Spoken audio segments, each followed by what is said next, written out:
disrupted. America that I fought. Weird thing to happen. Hello, one and all. Welcome to this edition of Kitz Corner. It's been a fantastic day so far. So I just want to take a moment to highlight this video here.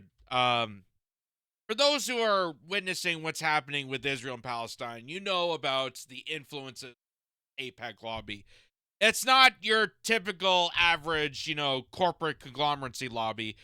This is a lobby that has gone international. It's this global conglomeracy and has taken not just certain companies for granted, but also journalists, has harvested the media, it's harvested the university aspect, and it's just taken and dominated over Congress and culture itself. It is just a dominating force that is overpowering countries. It is such a huge dominant lobby group, and such a huge dominant lobby group that they can actually potentially have the legislative power to enact us into violent situations under their control.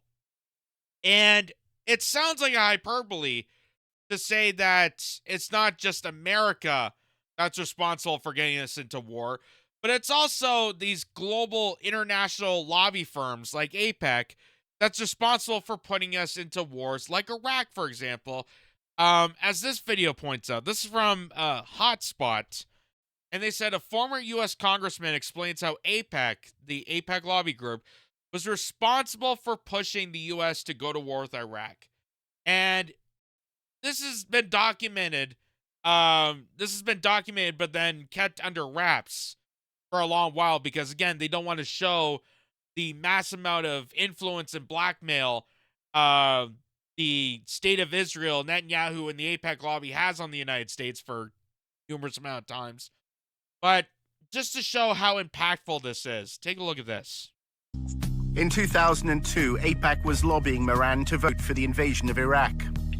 The executive director of AIPAC said that his most important accomplishment was securing the authorization for the use of U.S. military force in Iraq. AIPAC was pushing it very hard. Why does AIPAC benefit from the United States going to war? The United States getting involved in wars in the Middle East is ultimately in Israel's interests because we have a stake in the region. Congressman Moran refused to vote for the invasion as AIPAC requested. There are compelling, fundamental reasons why this body should oppose this resolution. Then at a public meeting, he was asked a question. A Jewish woman actually stood up in a town hall. She said, why aren't more Jews involved in the marches against the war? I said, if the leaders of the Jewish community were opposed to the war, I think that would make a difference. The lobby reacted, claiming this was evidence of Moran's belief in a Jewish conspiracy that was leading America to war. There was a conservative rabbi in my district who was assigned to me, I assume, by AIPAC. And he had warned me that if I voice my views about the Israeli lobby, that my career would be over, and implied that it would be done through the Post. And sure enough, the Washington Post editorialized brutally. Everybody ganged up.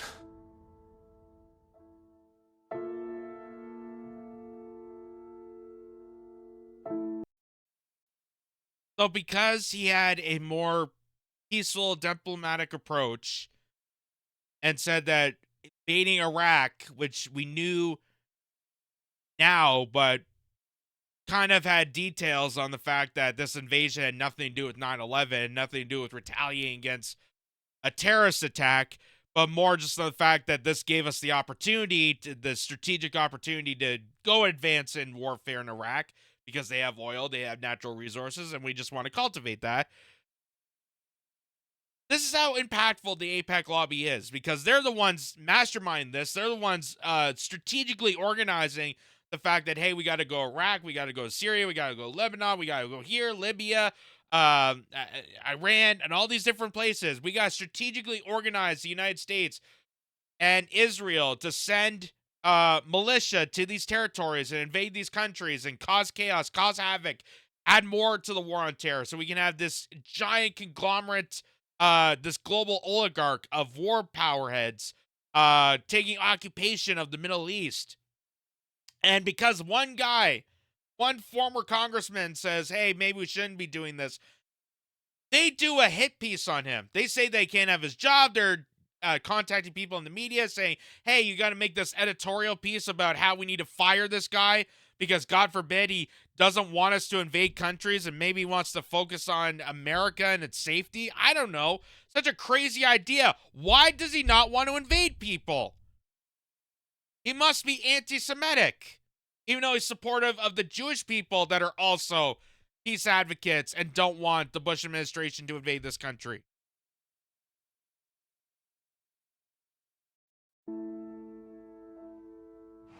So what are the main outlets that TIP work with? Washington Post is the biggest one. Okay.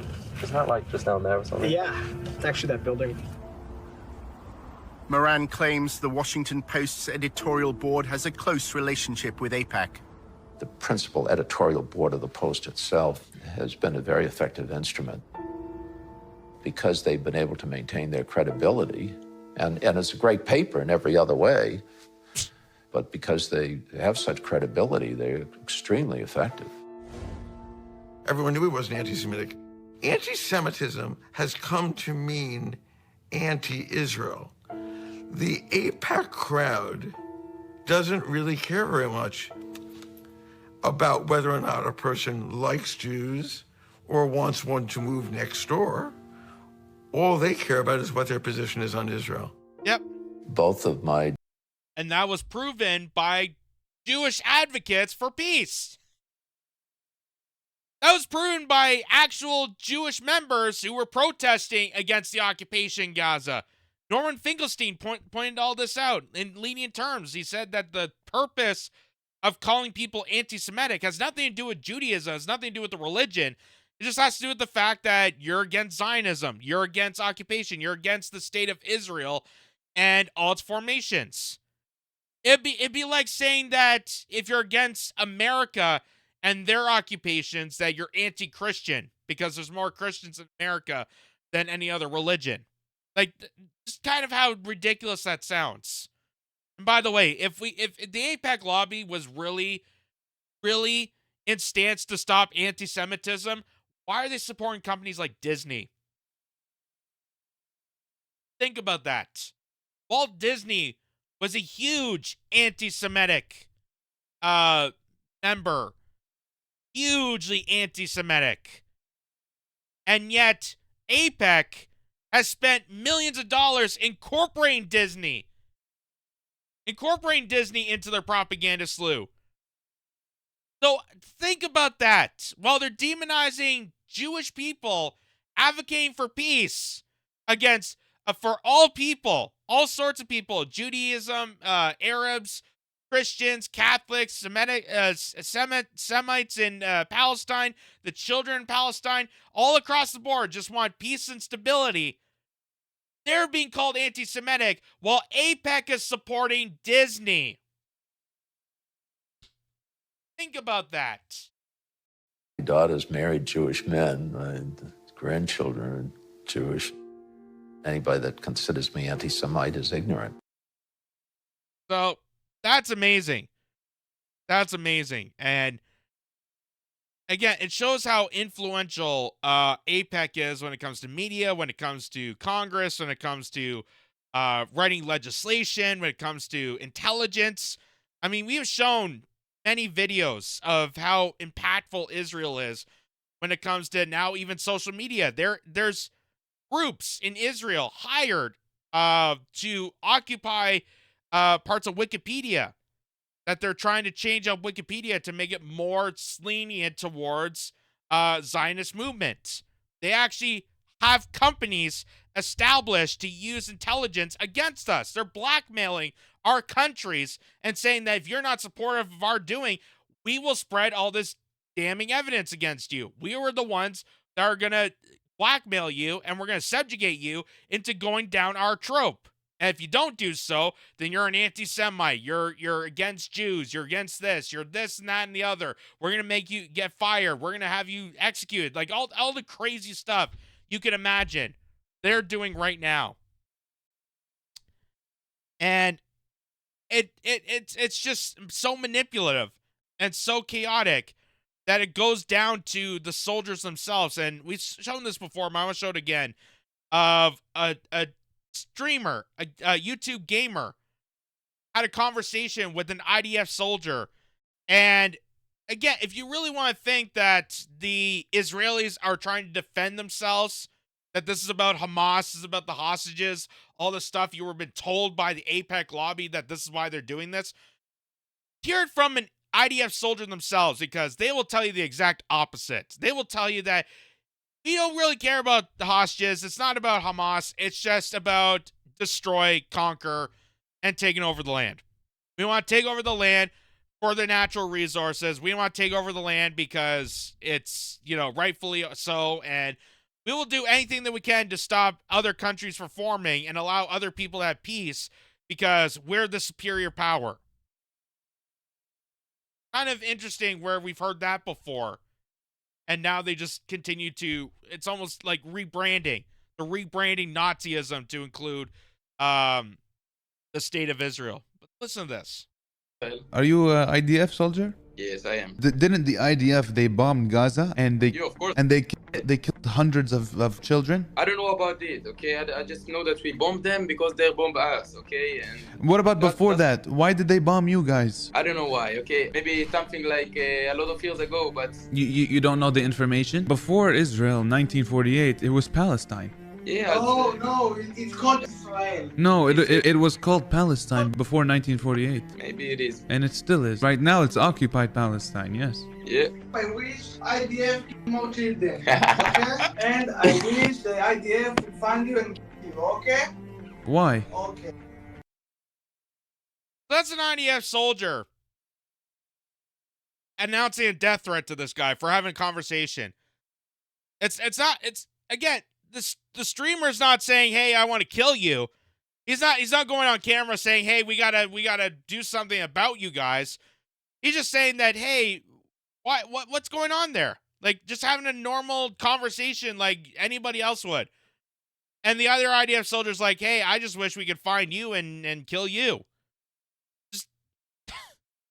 Just blurtly out in the open.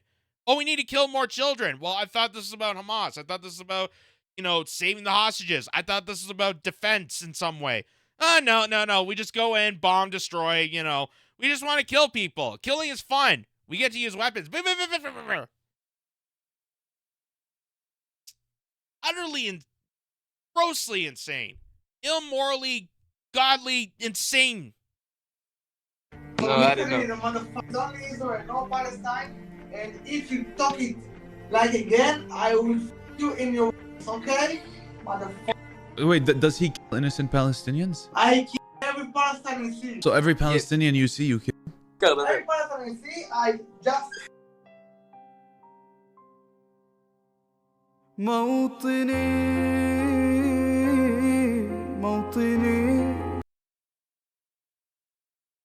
It goes to show you how lobby groups can pretty much dominate culture, dominate the narrative that gets brainwashed to people. Just like we do with everyday corporate America, like the everyday corruption that we get brainwashed and manipulated to believe with COVID and Russiagate and all this stuff. AIPAC lobby takes the cake. AIPAC lobby is the dominant force that overrides countries, individual countries. Probably the same degree as the World Economic Forum, same as Davos, like the dominating force that just overpowers nations and overpowers their countries and governments and our stabilities in our nation, in our territories. Just how insane that is, how crazy that is, and cringeworthy this is. That our representatives really just are not even part of this country anymore. They're just representatives of whatever conglomeracy is formed and can pay the most money towards them. They're basically political whores. Like, I don't know what else to say. They're whores. They're whoring themselves out to the biggest, giant, globalist, dominant force out there. And it's between the World Economic Forum and the Israeli lobbies. And they have no interest in serving you. They have no interest in helping people. This has nothing to do with anti-Semitism. They're just using practice, talking points that they got from the AIPAC lobby to defend their actions. This is all about a dominant global force into annihilating humanity, into overpowering them and taking down individual nations to become a dominant force in the Middle East. They want Israel to be the dominating force to tackle down Palestine and Lebanon and all these other countries. That has nothing to do with Hamas, nothing to do with the hostages. And that was just proof of it. The IDF soldier admitting that we're just going in and slaughtering whoever. And if you mention about this, we'll come down and slaughter you. Because that shows the true heart of a patriot soldier. That shows the true heart of someone defending someone. That I'm gonna go to another country and slaughter you for having a conversation. For finding out what's going on because our tax dollars are paying for this. My God, how dare we be knowledgeable about war? And here's Joe Biden just in 2013, back when he was a tad more competent, before the dementia really kicked in. This is him, and much like any other U.S. politician and an AIPAC lobby, almost like a ritual, and basically selling their soul and selling America's soul to this nation, to say that we're just a bureau of the AIPAC lobby. We're no longer a country. We no longer care about ourselves or our people or anything in between, but we're going to sell all of America off. We're going to sell off all of North America off to this one dominant force in the Middle East that we have created because Joe Biden admitted to it. We have to create in Israel to be the eyes and ears of the Middle East so we can have dominant control of the world. And here's him just pledging that we need to sacrifice ourselves, to sacrifice the nation in support of this lobby group. Only one nation in the world that has unequivocally, without hesitation, and consistently confronted the efforts to delegitimize Israel. At every point in our administration, at every juncture, we've stood up on behalf of the legitimacy of the state of Israel. The security of Israel and the United States is inextricably tied, and we will never, ever, ever abandon Israel out of our own self-interest. We will never, ever, ever abandon Israel for our own self-interests. Like healthcare, education, jobs, our own economy, border security, national security, our own safety and security for our own citizens here in America. Is that, we're that self-interest? We're going to abandon all that to protect a foreign nation in the Middle East that we have created?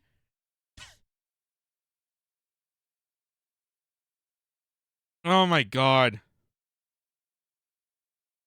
This, again, to show you the impacts of how dominating this, it's more than just a lobby group. It is a global conglomeracy. It is a global mafia, and this is what they do. They buy off politicians. They hire these, tech firms to censor out part of the internet and make sure they're pushing propaganda.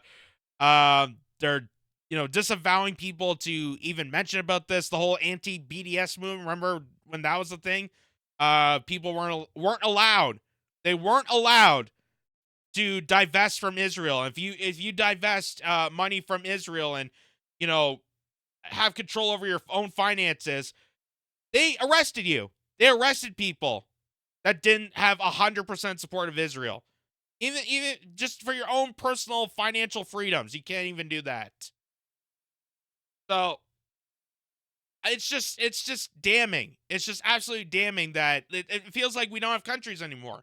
And it's just like that movie in 1974, the movie Network, where he goes into the boardroom and says, "We don't have countries, we just have companies." Like, I may be a Canadian, but I feel like sometimes I don't live in Canada. I feel like Canada is just an imaginary line. It's just a bureau of whatever global stature is at the high point right now, which is probably the World Economic Forum. We're just an office building in this geographical located area. It's insane. It's insane. And I think for the safety and stability and for the good of humanity, we not only need to defund AIPAC and stop it from influencing our nations, but I think any international huge hegemony, any sort of donor trillionaire funding that goes to peddle this kind of insanity should be outlawed. Period. No matter what country it is. So you can't even say I'm being anti-Semitic here, because I'm saying it for every single lobby group that does shit like this. Because this is what is killing our democracy. This is what's killing us. This is what's killing the institution, the nation, our sovereignty, our individual freedom, and our ability. And why we don't have democracy. Democracy is such a fucking joke at this point, because of the high influences of AIPAC and the World Economic Forum and all these different institutions that just bought up politicians and then just ordering us around like lab rats. We're just pawns in this globalist game. And it's sick. It's absolutely sick. And now that's just further proof to back the claim. And I'm sure there's someone out there that's still going to say this is anti-Semitic. And I just say to them, you know, try saying that to a Jewish Holocaust survivor. Try really go to a Jewish Holocaust survivor that's advocating for a ceasefire, because I know a few of them, and tell them that they're anti-Semitic. Tell them that they're not Jewish. Go ahead, Ben Shapiro. Go tell a Holocaust survivor that they're not a true Jew. I dare you. And see how well that works. You piece of crap. You goddamn agent of the Mossad. Yeah, we know about it.